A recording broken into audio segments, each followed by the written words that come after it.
ورحمۃ اللہ تعالی وبرکاتہ۔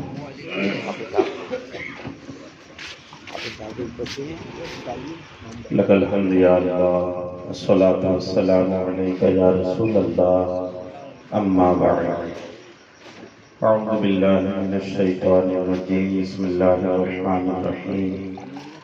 قال اللہ تبارک و تعالی فی شان حبیبہ الکریم، ان اللہ وملائکتہ یصلون علی النبی یا ایھا الذین آمنوا صلوا علیہ وسلموا تسلیما۔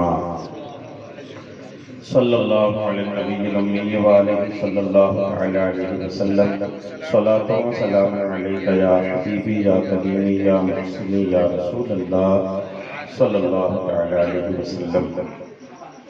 سرکار دو عالم نور مجسم شاہ آدم و بنی آدم، نبی مکرم نبی محتشم صلی اللہ علیہ وسلم پر درود و سلام پڑھنے کی بے شمار فضیلت میں ایک فضیلت یہ بھی ہے کہ ایک مرتبہ اللہ کریم نے حضرت سیدنا موسیٰ علیہ نبینا علیہ السلام سے ارشاد فرمایا، اے موسیٰ، اگر تم چاہتے ہو کہ تمہارے نظروں کی روشنی سے زیادہ میں تمہارے قریب ہو جاؤں، تمہارے کانوں کی سننے کی طاقت سے زیادہ میں تمہارے قریب ہو جاؤں، تمہاری زبان میں جو بولنے کی طاقت ہے اس سے زیادہ میں تمہارے قریب ہو جاؤں، تو میرے نبی پر کثرت سے درود پڑھا کرو۔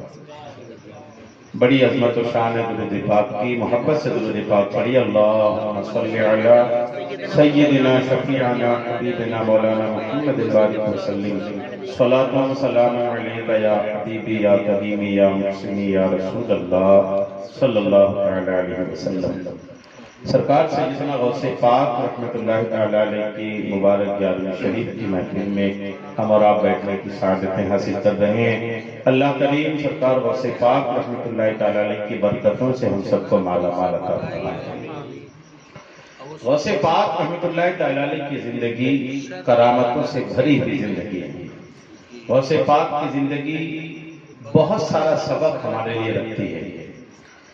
غوث پاک کی زندگی میں ایک نمایاں جو سبق ہے، چمکتا ہوا جو سبق ہے غوث پاک کی زندگی کا، وہ ہے حق کی تلاش میں مشقتیں اٹھانا، تلاش حق میں تکلیف اٹھانا غوث پاک کی زندگی کا ایک چمکتا ہوا ستارہ ہے۔ حق آسانی سے نہیں ملتا، اور اگر یہ کہا جائے کہ حق کے ساتھ پیدا ہونے کے بعد بھی حق کے اور قریب ہونے کے لیے آدمی کو محنت کرنی پڑتی ہے، مشقت کرنی پڑتی ہے۔ غوث پاک رحمۃ اللہ تعالیٰ نے پیدائشی ولی ہیں، ماں کے پیٹ میں ہی آپ ولی تھے، لیکن پھر بھی آپ کی زندگی کو آپ پڑھیں گے تو آپ کثرت سے عبادت کرنے والے ہیں۔ جنگلوں میں بیابان میں رہ کر کے، لوگوں سے دور رہ کر کے اللہ کو یاد کرنے والی شخصیت کا نام غوث پاک ہے۔ غوث پاک سے کوئی پوچھیں، آپ تو پیدائشی ولی ہیں، آپ تو ماں کے پیٹ میں بھی اللہ کے ولی تھے، پھر آپ اتنی مشقتیں کیوں اٹھا رہے ہیں، اتنی پریشانیاں کیوں اٹھا رہے ہیں؟ جنگل کے پتے، بارش کے پانی کو پی کر کے آپ خدا کی عبادت کر رہے ہیں۔ غوث پاک رحمۃ اللہ تعالی علیہ کی روح پاک سے جواب آئے گا پوچھنے والوں، اللہ کے قرب میں، اللہ کریم کی محبت میں اور اللہ کریم کی ولایت میں آپ جتنا آگے بڑھتے چلے جائیے گا، دنیا میں مشقتیں اتنی زیادہ یہ آپ کو سامنا کرنی پڑے گی۔ دنیا میں مشقت بھی نہ ہو، تکلیف بھی نہ ہو، اور بندہ کوئی مقام حاصل کر لے، یہ بہت کم ہوتا ہے۔ اگر کوئی مقام چاہیے، سونا زیور بننے سے پہلے سونار اس کو ٹھیک ٹھاک پٹائی کرتا ہے، ٹھیک ٹھاک پٹتا ہے، آگ میں جلایا جاتا ہے، آگ میں جلتا ہے، سونار کی پٹائی کھاتا ہے، اس کے بعد کہیں جا کر کے کسی کے گلے کا ہار بنتا ہے، اس کے بعد جا کر کسی کے کانوں کی بالیاں بنتی ہے، کسی کے حسن میں اضافہ کرتا ہے، یوں ہی وہ زیور بن نہیں جاتا ہے۔ ویسے ہی اگر کوئی اللہ کا محبوب بندہ بننا چاہے، اللہ کا قریبی بندہ بننا چاہے، تو اس بندہ کو اللہ کریم کی عبادت کی مشقت اور تکلیف اٹھانی پڑے گی۔ اللہ کی عبادت کی مشقت اور تکلیف اٹھائے بنا مقام مل جائے، کوئی رتبہ مل جائے، کوئی عہدہ مل جائے، یہ ہوتا جنرلی نہیں ہے۔ اللہ کریم چاہے تو ہو بھی جاتا ہے، اللہ شرابی کو بھی ولی بنا دیتا ہے، وہ تو اللہ کریم کا خاص انعام رہتا ہے۔ لیکن ایک جنرل بات اگر کی جائے تو یہی ہے کہ بنا مشقت اٹھائے، بنا تکلیف اٹھائے اللہ کی بارگاہ میں مقام آسانی سے نہیں ملتا ہے۔ ایک روایت مجھے یاد آ رہی ہے، کسی نے کہا کہ مجھے اللہ کریم کی ولایت، اللہ کریم کا قرب چاہیے، تو بزرگ کا جواب تھا کہ مصیبت اٹھانے کے لیے تیار ہو جاؤ، مشقتیں اٹھانے کے لیے تیار ہو جاؤ، جو کہ تکلیف، مصیبت، مشقت، اس کے بعد پھر اللہ کے قرب کا مقام ہوتا ہے۔ آج ہمارے یہاں مشقتیں کے نام پہ، تکلیف کے نام پر کے ہی لوگ دور ہو جاتے ہیں۔ ایک اچھا خاصا نمازی اگر ہلکی سی بخار آ گئی، آدمی نماز چھوڑ کے بیٹھا رہتا ہے، ٹھیک ٹھاک تندرست آدمی ہے، روزہ چھوڑ رہا ہے، کیوں نہیں رکھ پاتا، تکلیف ہو جاتی ہے۔ آدمی تکلیف کے نام پر اللہ سے دور ہو جاتا ہے، جبکہ تکلیف کا نتیجہ اللہ کا قرب ہے۔ مصیبت کی جو منزل ہے وہ اللہ تبارک و تعالیٰ کی طرف لے جاتی ہے۔ تکلیف کے وقت عبادت میں اور بڑھوتری نہیں کر دینا، تکلیف ہو پھر بھی عبادت میں اپنے آپ کو لگائے رکھنا، یہی اولیاء کرام کا طریقہ ہے، یہی غوث پاک کا طریقہ ہے۔ اعلیٰ حضرت کے نعرے ہم لوگ لگاتے ہیں، مسئلہ کہ اعلیٰ حضرت زندہ باد، کبھی اعلیٰ حضرت کو پڑھے بھی، سرکار اعلیٰ حضرت رحمۃ اللہ علیہ کی طبیعت خراب، اتنی طبیعت خراب کہ خود اٹھ کر نہیں جا پا رہے مسجد، تو آپ دو شخص کا سہارا لے کر کے، بعض کتابوں میں تو آیا کہ کرسی میں بیٹھے ہیں، چل بھی نہیں پا رہے ہیں، تو 4 لوگ کرسی اٹھا کے لے کے جا رہے ہیں مسجد میں، تب بھی مسجد میں جا کر کے جماعت کے ساتھ نماز پڑھ رہے ہیں، کندھے پہ کندھا رکھ، ہاتھ کندھے پہ رکھ کر جا رہے ہیں، لوگ کرسی اٹھا کر کے لے کے جا رہے ہیں، پھر بھی جماعت کے ساتھ مسجد میں جا کے نماز پڑھ رہے ہیں، چلنے کی طاقت نہیں ہے۔ یعنی اولیاء کرام کی زندگی کو اگر آپ پڑھیں گے تو آپ کو ملے گا یہی ہے کہ انہوں نے مشقتیں اٹھائی، تکلیف اٹھائی خدا کی عبادت کے لیے، خدا کی عبادت کے لیے تکلیف اٹھا کر کے انہوں نے جب اللہ کی عبادت کی تو پھر ان کا مقام اتنا اونچا ہو گیا، ان کی عظمتیں اتنی زیادہ ہو گئی کہ برسوں گزرنے کے بعد، سینکڑوں سال گزر جانے کے بعد بھی کہاں بغداد، کہاں شیخ عبد القادر جیلانی، کہاں ہندوستان کے یہ صوبہ مدھیہ پردیش کا ایک چھوٹا سا شہر منڈلا، اور کہاں اس کے ایک چھوٹے سے محلے میں آج بیٹھ کر ہم لوگ غوث پاک کا ذکر کرتے ہیں۔ کیا ہے یہ انہی تکلیفوں کو اٹھانے کے بعد جو اللہ کا قرب حاصل کیے، تو زمانہ سینکڑوں سال گزر گیا، غوث پاک سے دور ہو گیا زمانہ، لیکن لوگ آج بھی غوث پاک کی ترانے گا رہے ہیں، غوث پاک کی محبت کی قصیدے پڑھ رہے ہیں۔ کیوں؟ انہوں نے تکلیف اٹھائی تھی، انہوں نے مشقت اٹھائی تھی۔ آج ہمیں بھی تیار رہنا چاہیے، جی ہاں تیار رہنا چاہیے، اور تیار رہیں، غوث پاک کے طرح مشقت اٹھائیں تو ہی بیڑا پار ہے۔ بات کڑوی ہے، میں اکثر کہا کرتا ہوں، قیامت کے دن اللہ کریم ہرگز یہ نہیں پوچھے گا کہ تم نے 11ویں منائی تھی کہ نہیں منائی تھی، یہ ضرور پوچھے گا کہ نماز پڑھا تھا کہ نہیں پڑھا تھا۔ جو چیز پوچھی جائے گی آپ اس کو کرنے کو تیار نہیں ہیں۔ یہ نہیں کہتا کہ اس کا 11ویں شریف کا کوئی ثواب نہیں، ثواب تو ڈھیروں ہے، غوث پاک کا قرب نصیب ہو جائے تو بیڑا پار ہے، لیکن میرا رب پوچھے گا کیا، کبھی اس کی طرف بھی تو توجہ دے۔ میدان قیامت میں جب آپ جائیے گا، سب سے پہلا سوال رب کریم کا ہوگا نماز کے تعلق سے، نماز کے تعلق سے آپ کا صحیح ہے تو آگے کا سارا آپ کا مسئلہ حل ہے۔ ہم لوگ صرف نیاز، فاتحہ، درود، سلام، بس انہی چیزوں میں گھر کے رہ گئے۔ نکلیے ان چیزوں سے نکل کر کے ایک اور میدان بھی ہے جہاں پر اللہ کی عبادت ہے، فرائض ہے، اللہ کریم نے جن چیزوں کو فرض کیا ہے ان کو اہمیت دیجیے۔ ہمارے عمل سے، طریقہ کار سے یہ نہ لگے کہ ہمارا بس کام یہ ہے کہ ہم جو وہ مستحب چیزیں کرتے رہتے ہیں، جو فرض ہے وہ ہمیں بھی کرنا ہی نہیں ہے۔ ہمارے عمل سے یہ نہ دیکھیں، ہمیں یہ نظر آئے کہ ہم فرض پہلے ادا کرتے ہیں، فرض کی طرف ہماری توجہ زیادہ ہے، فرض کی طرف ہمارا دھیان زیادہ ہے۔ جب تک اس طرف نہیں آئیے گا نا تو یہ فائدہ اتنا نہیں ملے گا۔ کیا بات ہو اس 11ویں کی کہ گھر کے سارے لوگ مغرب کی نماز پڑھ کر اٹھے اور مغرب کی نماز جس مصلے میں پڑھے اسی مصلے میں تبرک رکھے، چلو اب 11ویں کی فاتحہ ہونے والی ہے۔ کیا بات ہو اس 11ویں کی؟ اب 11ویں کی فاتحہ اس مصلے پہ ہو رہا جس مصلے کو نکال کے لوگ جھاڑتے ہیں اور جھاڑ کر کے بچھاتے ہیں۔ کیوں بھائی؟ کئی دن ہو گیا اس مصلے میں جس نے نماز نہیں پڑھی، جھاڑو اس کو، بچھاؤ، فاتحہ ہونے والی۔ یہ ہمارے قوم کا حال ہو گیا ہے۔ نکلیے اس دنیا سے۔ جس مصلے کو آپ نے جھاڑ کر 11ویں شریف کی فاتحہ کر دینا، اس ویسا نہیں۔ 11ویں کی فاتحہ مغرب کے بعد ہے، پہلے اس مصلے پہ بیٹھ کر لوگ گھر کے مغرب کی نماز پڑھیں، فرض ادا کریں۔ پہلے آپ جب فرض سے فارغ ہو جائے پھر آپ آئے کہ آؤ بھائی فرض ادا ہو چکا ہے، اب ایک مستحب کام کی طرف آتے ہیں، غوث پاک کی نیاز دلانی۔ کاش لوگ اس بات کو سمجھیں، کاش اس پیغام کو سمجھیں۔ فرائض کو چھوڑ کر کے دوسرے کاموں کی طرف تن من دھن سے لوگ لگے۔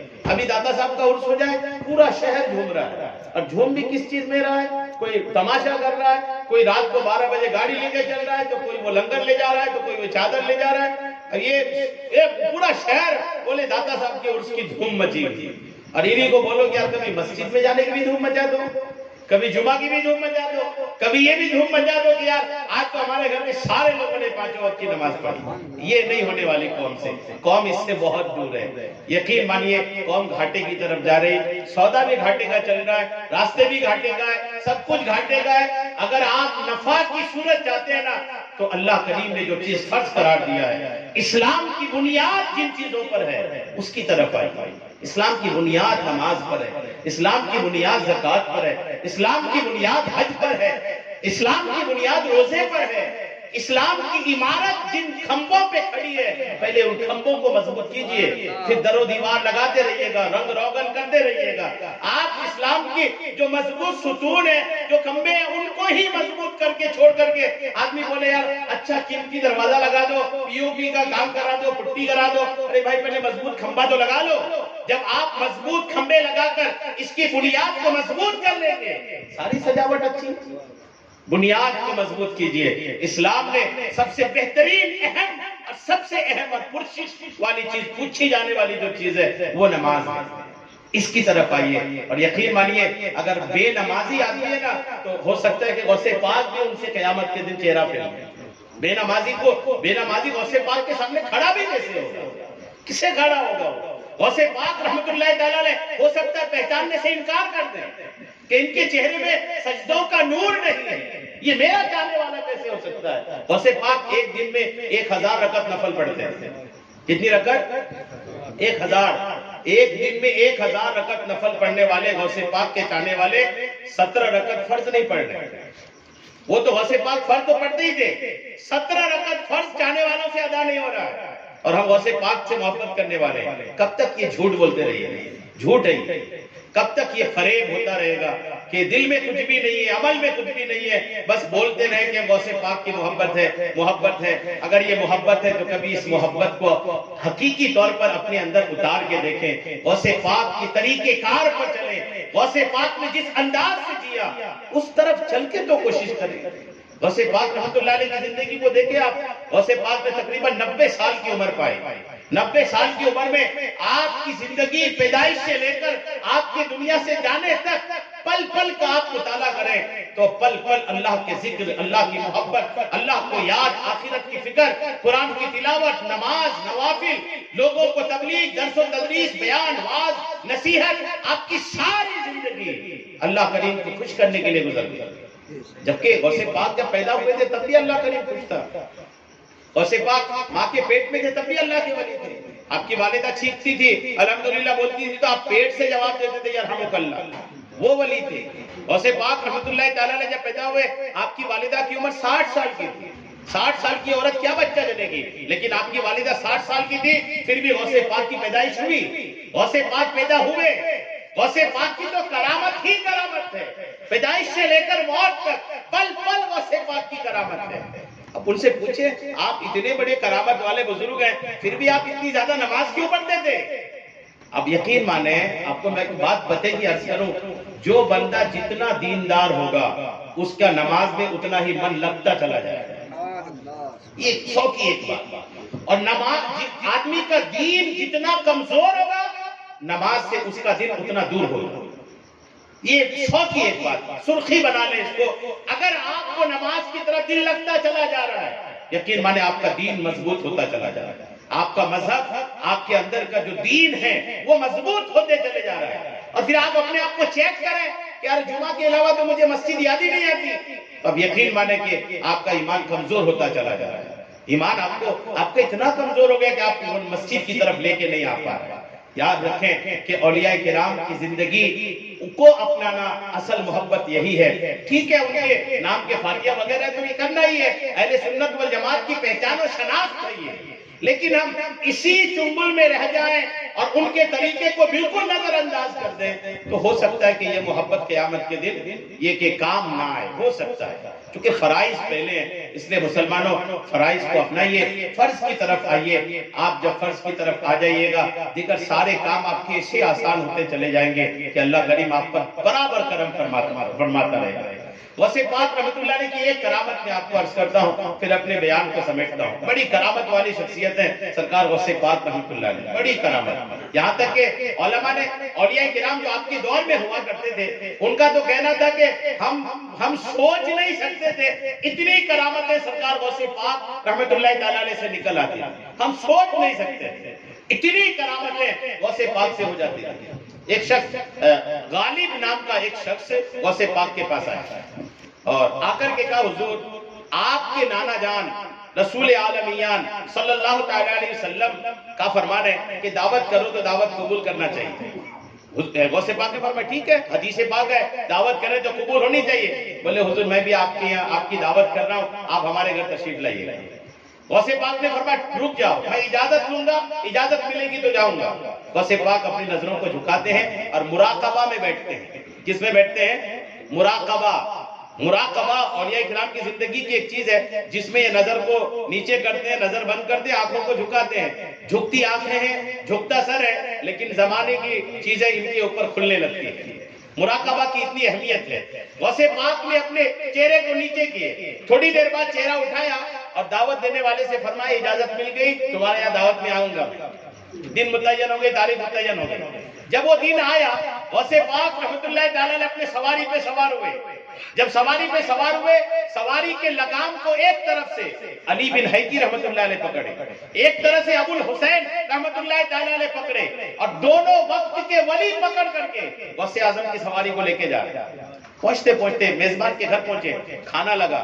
جب کھانا لگا سارا کھانا لگا تو میزبان نے کیا کیا ایک ٹوکری جیسی اٹھا کر کے دسترخوان کے سامنے رکھا ٹوکری, اور ٹوکری کو اندر سے اوپر سے جھانپ کر کے بند کر دیا, ڈھکن سے بند کر دیا. اب یہ کھانا لگ گیا, کسی نے کہا کھانا کھائیے. غوث پاک رحمت اللہ تعالی علیہ کا چہرہ نیچے تھا, آپ اس وقت بھی مراقبہ میں تھے, دھیان میں تھے. غوث پاک رحمت اللہ تعالی علیہ دھیان سے باہر نہیں آ رہے, مراقبہ سے باہر نہیں آ رہے. محفل میں دسترخوان میں کھانا لگا ہے, کسی کی ہمت نہیں ہو رہی کھانا کھانے کی. غوث پاک نے شروع نہیں کیا. جب غوث پاک نے شروع نہیں کیا تو ہم کون ہوتے ہیں شروع کرنے والے؟ غوث پاک رحمت اللہ علیہ جلال میں آ گئے. تھوڑی دیر بعد اپنا چہرہ اٹھایا اور اپنے ساتھی جو آپ کے ساتھ آئے تھے علی بن حیدی رحمت اللہ علیہ وغیرہ ان سے فرماتے سنو یہ ٹوکری میرے پاس لاؤ, اور میرے پاس لا کر کے فرمایا کہ اس کو کھولو. جب کھولتے ہیں تو کیا دیکھتے ہیں کہ اس ٹوکری کے اندر جس نے دعوت کیا اس کی بیٹی اندر پڑی ہوئی ہے, جس کو اپاہج کا اٹیک بھی ہے, فالج بھی ہے, اندھی بھی ہے, بہری بھی ہے, ساری بیماریاں ان کو ہے اور بے سدھ پڑی ہوئی ہے ٹوکری میں, زندہ بس ہے, باقی کچھ حرکت نہیں ہے. غوث پاک رحمت اللہ تعالی علیہ نے اوپر سے ڈھکن ہٹایا, فرمایا یا حیو یا قیوم اللہ کے نام پہ کھڑے ہو جاؤ. فرمایا یا حیو یا قیوم خدا کے نام پہ کھڑی ہو جاؤ. کتابوں میں لکھا کہ بچی کھڑی ہو گئی, جو اپاہج پڑی تھی اور اندھی بہری پڑی تھی غوث پاک کے ایک جملے سے اٹھ کر کے بیٹھ گئی. یہ غوث پاک رحمت اللہ تعالی علیہ. اور اس مقام پہ ایسے ہی نہیں پہنچ گئے. جی ہاں, بیٹھے بٹھائے کٹا ہوا کھیت نہیں ملا تھا ان کو. کٹے ہوئے کھیت کو ملنے کے بعد بھی انہوں نے محنت کری تھی, اس میں کوشش کی تھی, تب جا کے یہ دانہ ملا تھا. اس لیے مسلمانوں کچھ تو حاصل کرنے کی کوشش کریں. میں نہیں کہتا کہ آپ عبد القادر جیلانی بن جائیں, غوث اعظم بن جائیں, جی نہیں, ان کا سچا غلام ہی بن جائیں, تاکہ قیامت کے دن غوث پاک دکھیں تو کم سے کم سامنے جا کے کھڑے ہونے کی ہمت تو ہو جائے کہ ہم آپ کے غلام ہیں. اپنا اعمال اتنا برا نہ کر لیں کہ غوث پاک دکھے قیامت کے دن ڈر جائیں, کیسے جائیں, ہم نے تو یہ برا عمل کیے تھے. اس لیے اپنے عمل کو سدھاریں. اللہ کریم ہم سب کو سرکار غوث پاک رحمۃ اللہ علیہ کی سچی پکی غلامی نصیب فرمائے.